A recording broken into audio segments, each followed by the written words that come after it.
Well, welcome to Connects. My name is Angela Nolasco, and today we're connecting with Washington Secretary of State, Kim Wyman.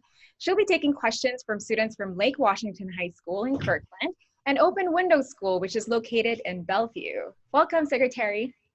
Oh, thank you. It's great to be on. So just briefly, if you could share with us, what is the role of Secretary of State? Well, the Secretary of State is one of 9 statewide elected officials, like the governor, lieutenant governor, attorney general, treasurer. These are statewide offices in the executive branch. And my office is responsible for 4 main parts of state government. The state elections, which I think is probably the most high profile, the state corporations and charities filings. This is where people can get information about any business doing operating in Washington state, and our state library and our state archives. So we have the state's history, and we try to provide all of those services across the entire state. Wow, your office must be really busy now then, currently, in preparation. You have no idea. It's really crazy, but it's really exciting. It's great work. Well, speaking of elections, let's take our first question. Hi, my name is Riley Rabuchin. I'm a senior at Lake Washington High School in Kirkland, and my question is, how will COVID impact the upcoming election? Oh, COVID is impacting every aspect of our election here in Washington state and across the country. When COVID started having the big outbreak in March here in Washington state, we were still in our presidential primary, and election officials across the state had to really scramble to try to process the remaining absentee ballots. I think a lot of people think that a state like Washington isn't impacted because we vote by mail, but we still have many employees in all of our county election offices that work, and they had to be protected, and we got through that election and have done 2 since besides that, and really have just retooled our systems like everybody has, trying to have social distancing and having teams work opposite schedules, so if there is an outbreak, we don't wipe out the entire elections office in a county or here at the Secretary of State's office. But we're preparing, and we're very happy and proud that our vote by mail system is ready for the COVID environment, and people can vote in the safety of their homes when it's convenient for them. And we have really robust security measures in place, and we're going to protect our voters and our employees. And I can tell you that states across the country, even those that are doing in-person voting, are doing the same work as we are right now. Thank you. Up next, Sophia has a question about voter participation. So I'm only 13, so I, of course, cannot vote yet, but I know how important it is to vote, especially in the upcoming elections. In the 2016 election, only about 60.5% of the voting age population actually voted, and that's like less than 2/3. So how can I and other people help to increase voter registration and turnout while we may not be able to actually vote ourselves? Well, I'm so excited that you're interested before you're a registered voter, and you're old enough to vote. And I'm assuming that everyone watching this program who still is in high school or middle school knows that when you turn 16, you can pre-register to vote. And the moment you turn 18, you'll be eligible to vote. So that's one way. Certainly put that on your calendar for your 16th birthday.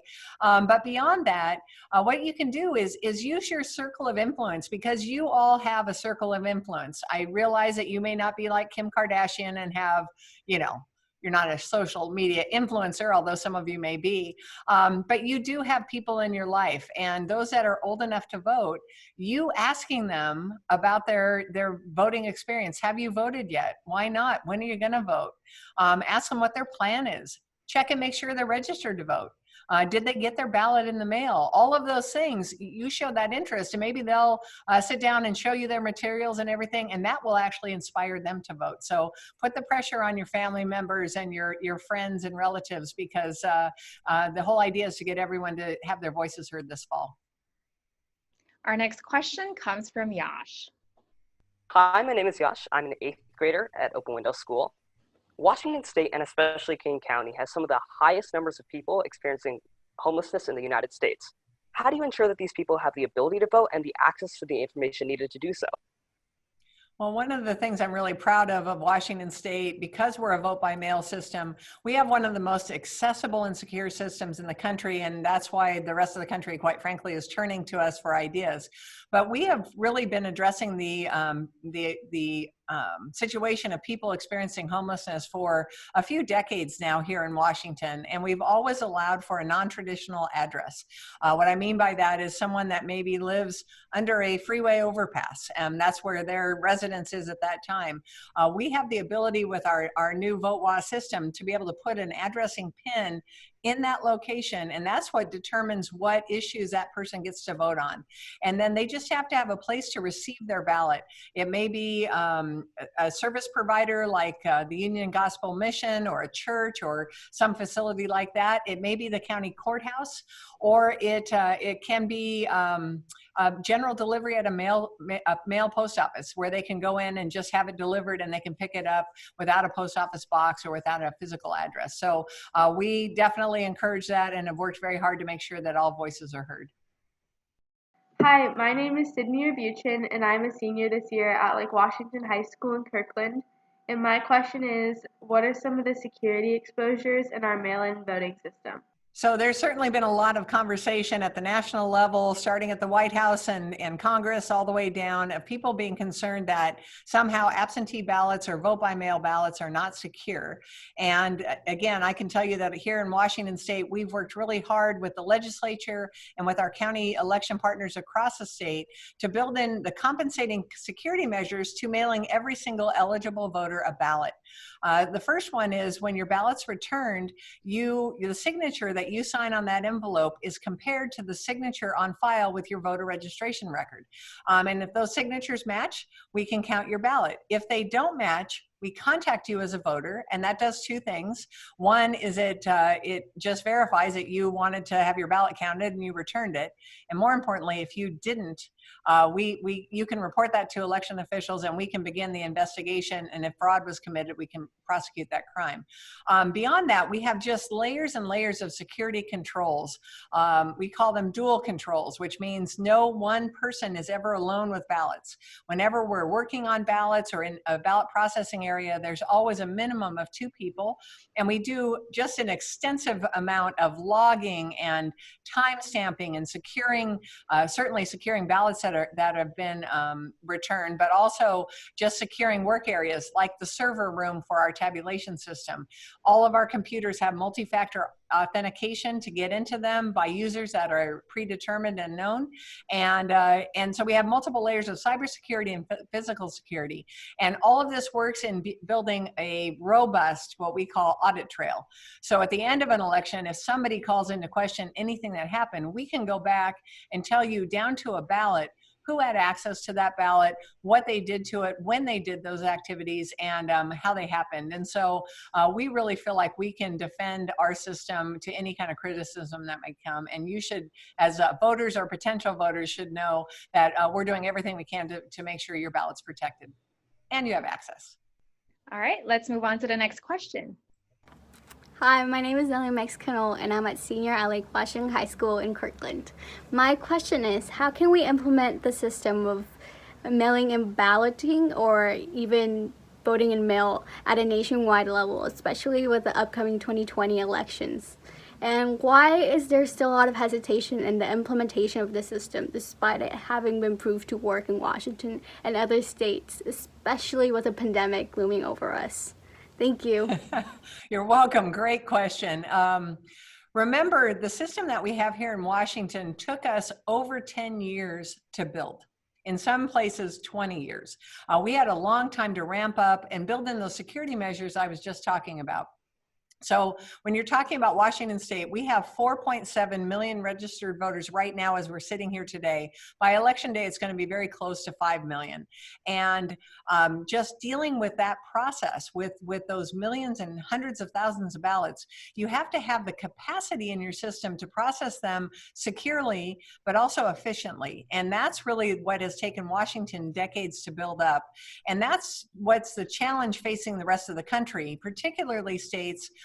We have some states across the country that had 3 to 5% of their ballots returned by mail in a normal election. And I'm talking about like 20 states, not just a handful, large numbers of states. In fact, if you use 10% of the ballots returned by mail as absentee ballots across the country, it's 27 states up to last year that had that threshold. So they're not used to having these large volumes of mail returned. And so that's probably been the biggest challenge for those states. And why you're seeing them go, whoa, we got to be really careful, is they want to do it right. In elections, you have to be accurate and fast and secure, and you have to do it within the amount of money and resources that you have. And so to make this sea change from most of your voters voting in person to having a large percentage of your voters voting by mail takes a lot of resources. You need high-speed scanning equipment to process tens of thousands of ballots. You need computer systems that have all of the signatures of the voter registration forms digitized, so you can compare those signatures on computer screens instead of carrying trays of ballots around and handling them and moving them from point A to point B. And again, all of that takes time and it takes money. Unfortunately, Congress got so mired down in arguing about the merits of vote by mail that they didn't give states the money they really needed to build out those systems. We had about a 3-month window from April till about June where they could have done that, and unfortunately they argued and it didn't happen. And so now states are scrambling to do that work, and they're going to make it happen. I mean, that's what election officials do. We are committed to making sure people have access to voting and that the ballot is counted accurately and that it's secured. So we're going to keep doing that work, but your question is spot on. There are some states that this is going to be a really heavy lift. And to give you an idea of the money, the scope and scale difference, so when you look at all 50 states and the District of Columbia, Congress gave us $400 million back in April in CARES Act funding, and that was really helpful to deal with COVID and deal with some of the early challenges. But to completely expand out vote by mail voting like we have here in Washington, there were 2 different studies that showed it would be between $3 and $4 billion.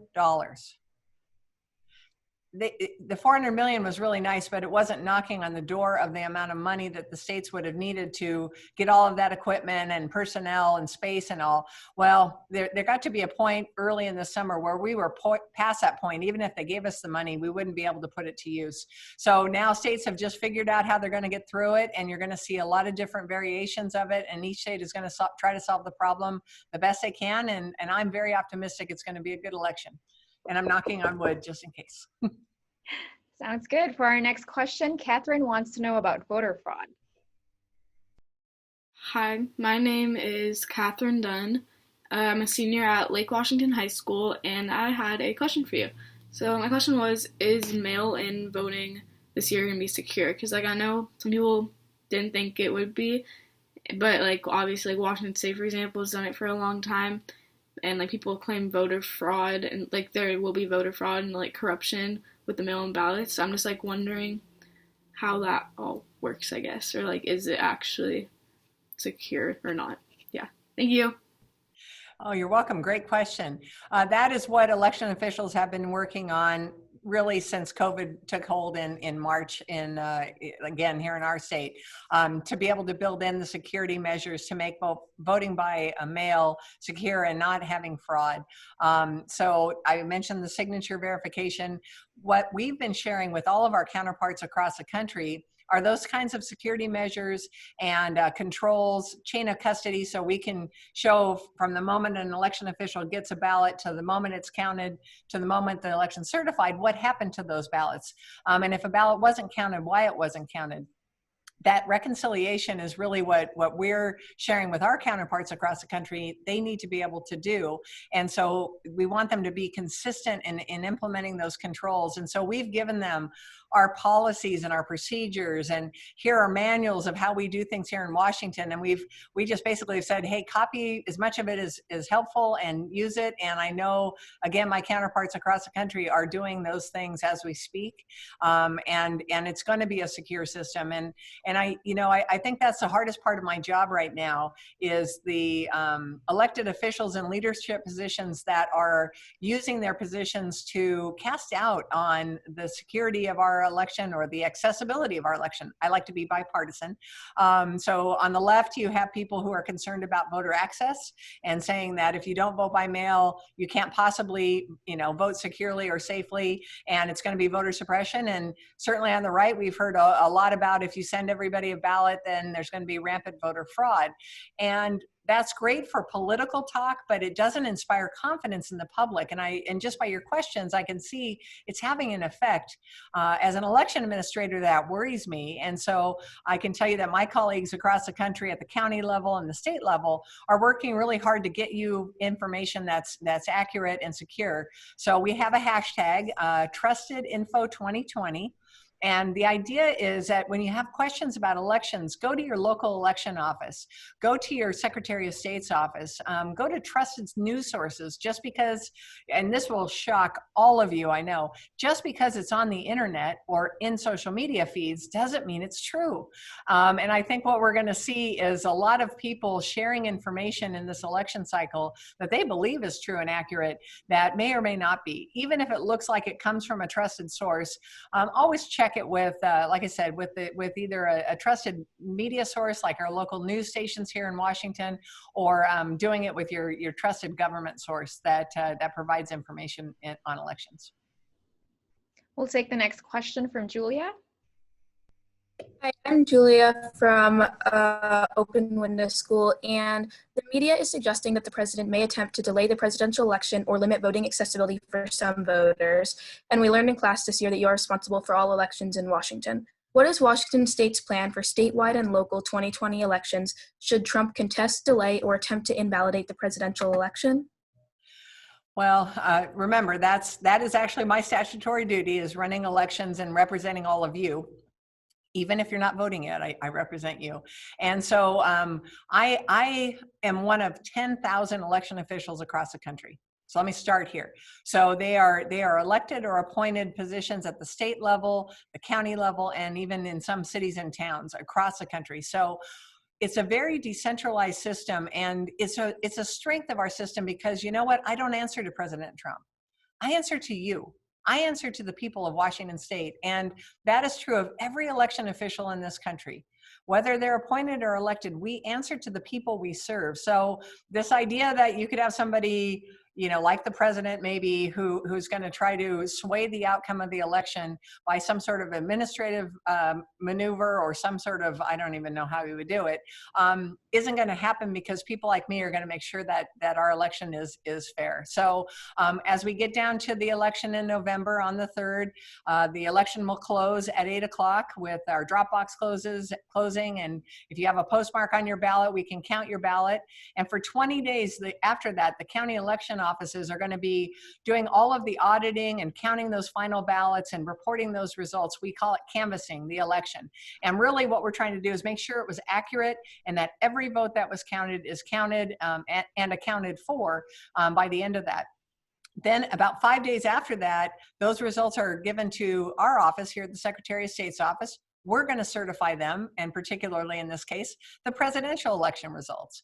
And then, of course, as you all know, that will determine which slate of electors get to convene on December 19th for the Electoral College. And that's actually something we do here in the Capitol. We're already making plans for it. And so if the Democratic Party prevails, the 12 electors from the Democratic slate will be seated. And if the Republican Party is the one that prevails here in Washington, it will be the 12 Republicans. And then we're going to send those results to Congress. Now, we can't move the election back because that date for the Electoral College is set. But more importantly, the U.S. Constitution says that the end of the term of the members of Congress is noon on, oh gosh, the date just popped out of my head, the 3rd of January. And the end of the president's term is the 20th of January at noon. That's in the Constitution. That's immovable between now and Election Day, because we can't convene a constitutional convention.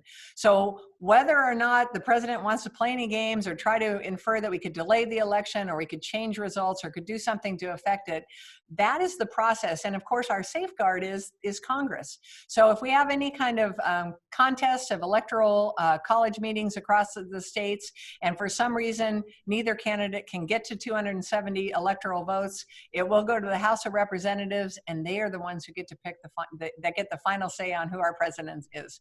Now, I'm hoping we never get near that, but that's a constitutional fail-safe. So let's hope, and this is the election administrator prayer, that the winners win big. That's what we really hope for. Our next question comes from Noah. Hi, my name is Noah, and I have always been curious how people feel putting such an important thing, their vote, into the handling of other people. So after discussing with my parents and other adults, I have noticed that many people have always been slightly worried about their safety of their vote, no matter in what form that they voted. So how do you, as a Secretary of State, especially during this pandemic, instill confidence to the public that their vote will be safe? I think the best way to do that is to share information, and call me crazy, provide all of you with facts. So the really beauty of our system here in Washington State is that we have a lot of ways that you as a voter can track your ballot. So county election officials, as we are sitting here right now, are starting to prepare their mailings for the mail out in mid-October for ballots. And they're going to put those together, and they're going to put those ballots into the USPS mail system by the 18th of October or sooner, hopefully sooner than that. But they have to have them in the mail by the 18th of October.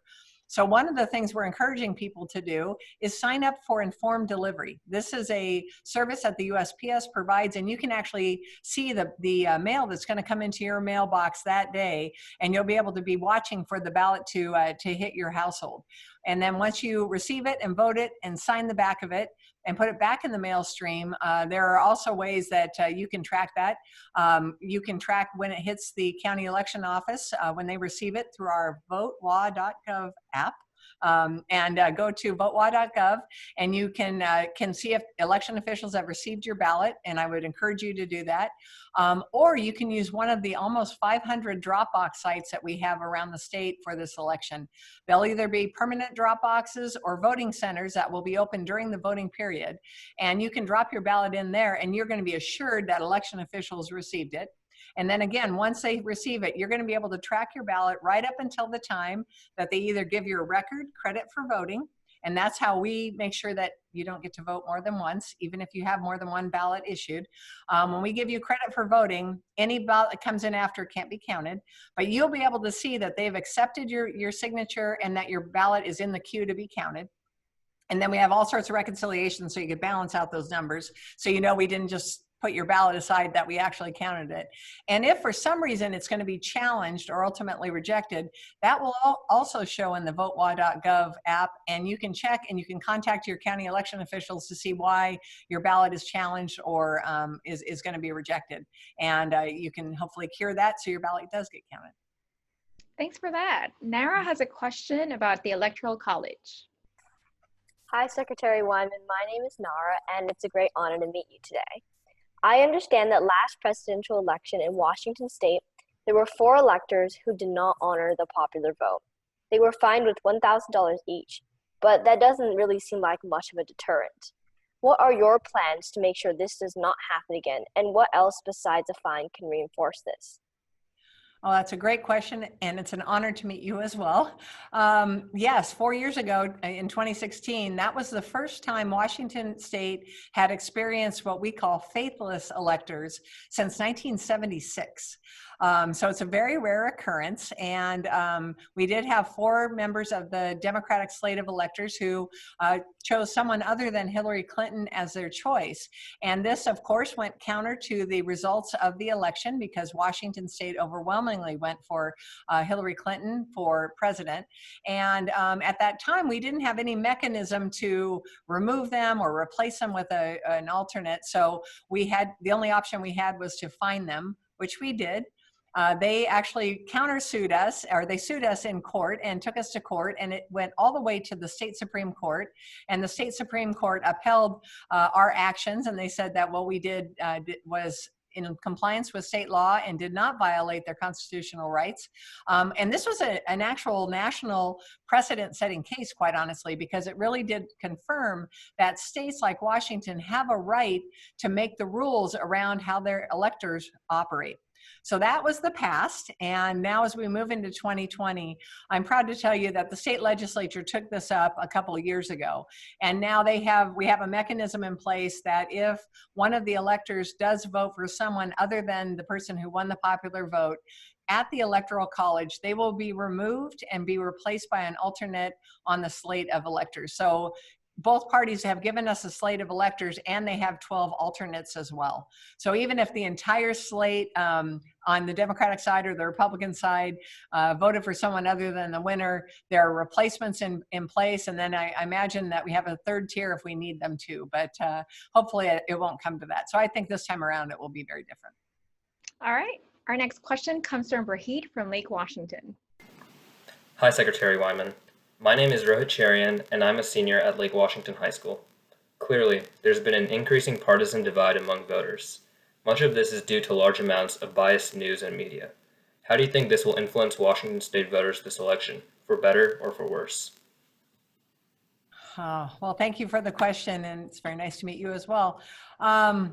It is one of the biggest challenges of politics in the modern era, the sheer and vast amount of money that is put into political campaigns and advertising, both for and against candidates, and some of that is materials and advertising that is made by the candidates in their own campaigns, and some of it comes from outside sources, many times outside of our state.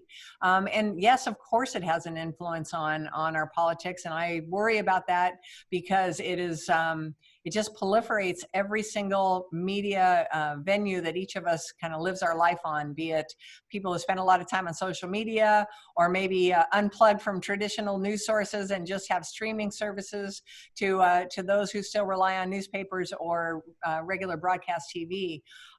It doesn't matter. You can't escape it. I mean, you can't even escape it on Pandora, for God's sake. So, of course it's going to have an impact. And I think what we really try to do here in this office is empower all of you with information that, really is coming from an unbiased point of view. For example, we'll be mailing to every household in the state a state voters pamphlet. And this is a old-fashioned paper copy, like a catalog almost, that has information about the measures that are on the ballots, the candidates that you're going to see on your ballot, from the office of president on down to legislative and in local races as well in your counties. And this information, there are rules around how it can be submitted, and it's fair. So every candidate that appears in it, every measure that appears on that voters pamphlet, there are pro and con statements, there are rebuttal statements, and a lot of information that you can use to make your decisions. And I think that that's the hardest thing to overcome, is there's so much information coming at you, which goes back to that trusted information site that you should be looking for in information. So yes, and I'm just going to keep my fingers crossed that we get through it in the next 40 plus days of this election cycle. Our last and final question comes from Olena. Hi, my name is Olena. Your view on removing partisan affiliation from the position of Secretary of State and how you lead by example is very inspiring to me. Everyone I talk to these days seems to have extremely polarized views. As a leader, what would be your message to my generation, a generation that has seen unprecedented times, on how to disassociate partisan bias and uphold the constitutional values that are so needed to protect our democracy? Wow, great question to end on, and thank you for asking me, and thank you for those wonderful comments. It's a challenge in the modern era, I think, and I'm 58 years old, so I've been through 7 presidential elections as an administrator, and I've been through more as a voter. And I've never seen a time in my life that has been this polarized. So it's disheartening, and it's easy to lose kind of faith in the overall system. But with that experience and those 40 years as an adult that I've gotten to vote, what I can tell you is that's what makes our democracy so great, is that we can have these wild swings from the left to the right to back to the left and come out of it stronger as a country. So I think my advice to all of you is, always understand that each one of us views any kind of policy, any kind of decision made by political leaders through our own partisan lens. We all have our own worldview and the way that we see things, and that's going to be made up of a whole lot of things in life experience and you know, the information that we take in and read. But we all have a bias, and that's not a bad thing. That's a good, healthy thing. In fact, the best part of democracy is civic engagement and dialogue. In fact, the framers wanted that. They wanted to have really opposing viewpoints, and they wanted to have that robust discussion. The part that I think we're missing right now is doing that with respect. And I think social media is part of the problem. And I really, quite honestly, I'm going to sound like such an old person right now, but I feel sorry for your generation on some fronts, because social media makes it so easy to just throw out those horrible statements or say something really horribly vitriolic and just nasty, and there's no consequence for it. And you know, you might say something awful, you wouldn't say something awful, but people can say something awful and then 20 people say, yeah, that's true, I agree. And it just encourages it. A healthy democracy is when we can completely disagree, but respectfully exchange that dialogue and really take a step back and think about what the other person said and come to a point in the middle where we come up with good policy and we take into account both sides, and we make a policy that's actually stronger and better. And I'll leave you with a quote that really inspired me when I got to hear former Prime Minister of England, Tony Blair, who said that radical change comes from the middle. And it's a powerful statement, and I really took it to heart, because he's right. If you want to make really good policy and really move something forward, you have to listen to both sides of the argument and then come up with something that takes into account all that information and makes a really good law or policy. And that's the heart of American democracy and this wonderful constitutional republic that we live in. And I am very confident that even with all of the I guess, uncertainty that we're facing coming into November, that our country is going to come out of it stronger. We're going to be better as people, and we're going to get through this era of polarization and be better for it. So hang in there and be optimistic. All right, well, that wraps up all our questions. Thanks for answering them, Secretary Wyman. Do you have anything else to add or share? The only things I would leave you with is civic engagement is the heart of our democracy, right up there with voting. And I'm really excited that all of you were on this call today, and I hope that it's inspiring you to continue to find out about public policy and be civically engaged in your communities, because your circle of influence matters and your voice matters. And hopefully very soon, if you're not already 18, you're going to be able to register and vote and have your voice heard officially. And that's going to make our country even better in the future. So thank you for giving me this time today to talk to all of you. And it was really an honor to meet all of you. We appreciate your time. Thank you. Thank you. You all take care. You too. Thank you, Secretary.